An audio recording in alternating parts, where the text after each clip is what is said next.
September 16, 2025. Kaninang umaga, no, mga bandang 8 AM, may nag-message sa akin. Sabi, taga Roa City, si Sir AJ. Sabi ni Sir, ano daw ba pinakamura ko? O budget meal natin na airsoft. Sinend ko sa kanya yung M92 Beretta. Double bell ang brand. Siyempre with pre-hard case na yun. Pero dalawa pinagpipilian ni Sir. Isang Glock 17 tsaka M92. Ang napili nga ni Sir, yung Glock 17. Dapat ito talaga yung previous niya na. Yung 2,000 pieces na babies. 2,000 pieces naman yan na. Tsaka itong green gas na to. Pero nag-request si Sir baka daw pwede palitan ng .25. So ito yung pinapalitan ni Sir. Nag-add lang siya ng konti lang naman. .25 yan na mas mabigat to. Then 3,000 pieces na laman yan. Then, eto naman yung pinalit niya, green gas. Sabi ko, wala nang add to. Wala nang additional to kung ito. Okay lang. Parang pa-thank you na lang kay Sir.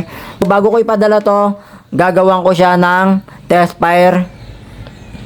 Siyempre, kailangan siguraduhin natin na okay yung unit na ipapadala natin. Bago at in good condition. Brand new nga pala yan. Glock 17. Sa mga interested, sa mga nagtatanong, sabi nila, meron pa daw ba stock? Lagi tayong merong stock mga sir. Laging available yan. Marami tayong stock. Message lang po tayo. Punin lang natin yung unit ni sir. Ito yung pinaka-unit ni sir. Glock 17. So yan, Glock 17. Kita ba? Medyo maliwanag yung araw ngayon. Full metal alloy na rin yan. Mga nasa 1.6, 1.7 kilo yan. So, lalagyan natin siya ng green gas. Paglagay ng green gas, mga sir, lagi ko sinasabi, yung iba naguguluhan eh. Yan, may nagtatanong bakit daw nasingaw pag naglalagay sila ng green gas. Una, sa Glock 17 yan, no? Meron siyang takip sa ilalim. Pe-press nyo lang yan, tatanggalin nyo yung... Yan, tatanggalin nyo lang to. Yan, para mawala yung takip. Then, yun. Dito nyo siya i-connect yung pinaka green gas dito nyo i-connect. So ito yung green gas, yon. Marami yung ibang umorder sa akin, bakit daw ba hindi nila malagyan ng green gas ng tama. So ngayon papakita ko paano. So ito yung green gas. Tanggalin lang natin yung takip.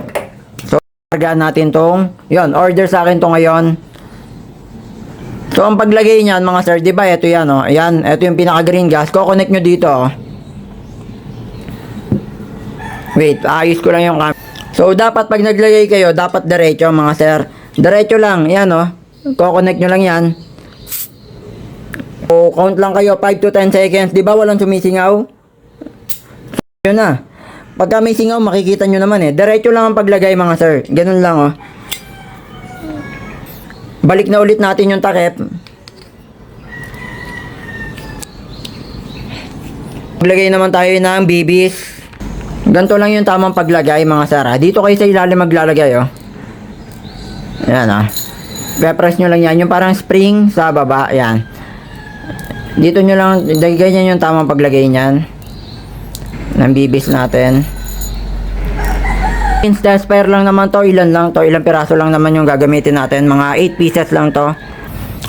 So test fire tayo. Glock 17 ni sir. Bago ipadala. Sa Roas City ah. Si Sir AJ may-ari nito. Alam ko nakakasa na to eh. Since automatic na siya, hindi na siya kailangan ikasa ng automatic.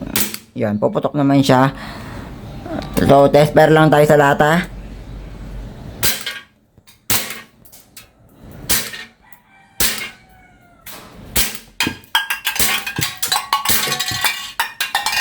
So, ubusin ko lang yung bala.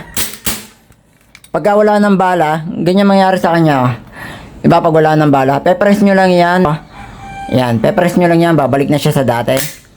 Yan, sa mga interested, message lang po tayo mga sir ha. Sa FB page ko, ilalagay ko dito sa end ng video.